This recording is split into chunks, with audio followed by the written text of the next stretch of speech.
Well, as we try and fully understand Cyclone Idai, we're now joined here in our Nairobi studio by Dr. Richard Munang. He's an Environment and Regional Climate Change Coordinator at UNEP. Thank you so much for your time, Doctor. It is very difficult to fully comprehend the devastation, the death that has been caused by Cyclone Idai. And because all of this happened so quickly, it seems, it started as a storm, became flooding, and now it is what we're seeing today. Just help us understand this phenomenon of a cyclone and what exactly happened in this instance. Yeah, thank you very much for having me in studio, Lily. This is a manifestation of what the science is already telling us. Just before the end of last year, the Intergovernmental Panel on Climate Change released a report which shows that the world was actually heading towards the 1.5 degrees. Currently, the world is at 1.1, so we just shared 0.4 degrees to 1.5. And what the report is telling us is that we're going to see severity in these extreme events, whether it is drought or flood or cyclones. And the UN Environment released a report called the Emissions Gap Report, which shows that the world needed to do a lot more to increase the ambition to lower greenhouse gases fivefold.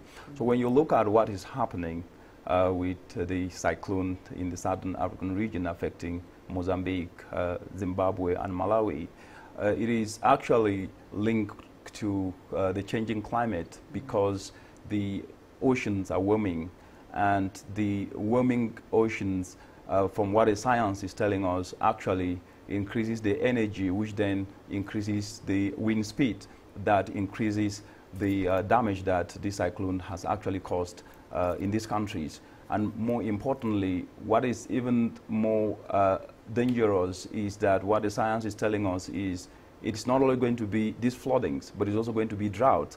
And we're talking about a continent that have 36 countries sharing the coastline, a coastline of about 36,000 kilometers. So it's not only the southern African countries that are going to see this. So this has actually become the new normal that we're going to be living with. And what's particularly scary is that these kinds of incidents at the moment are happening in places where we look at Cyclone Idai, in places that can often least afford it, and countries that are least prepared for it. What do we need to do then to ensure that when something like this happens, we're simply better prepared on this continent? Yeah, I think an African proverb best describes it, that if you close your eyes to facts, you will learn through accidents. What needs to be done is that if you look at the entire African continent, they have agreed to international treaties, for example, like the Paris Climate Change Agreement. We have African countries, about 53 of them, that have ratified, which means they do understand that integrating climate change into their national development trajectory is quite very, very important. And this is quite something that needs to be appreciated. They have also signed up to the Sustainable Development Goals, the International Development Framework. They've also signed up to what is called a Sendai Framework on Disaster Risk Reduction. This then means that the policies and the development plans are there. What needs to be done is to look at how can you then operationalize these development plans in such a way that you are building resilience. For example, focusing on nature-based actions, what is called ecosystem-based approaches. How do you integrate mangroves, and which not only act as a defense to reduce these storms or the speed, but at the same time are also more cost-effective rather than depending only on hard approaches.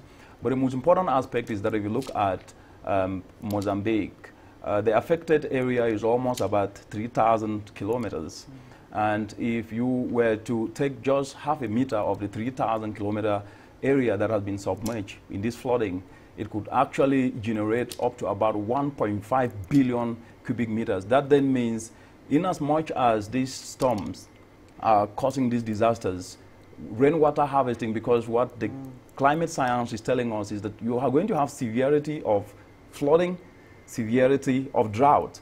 So after some few months, you're going to have drought. So can countries then integrate within the national development plans rainwater harvesting and make this to become a national culture, so that as the floods are coming, they can also be harvested? And another aspect which needs to be looked into is that governments are there to be able to create the enabling environment for the private sector to invest.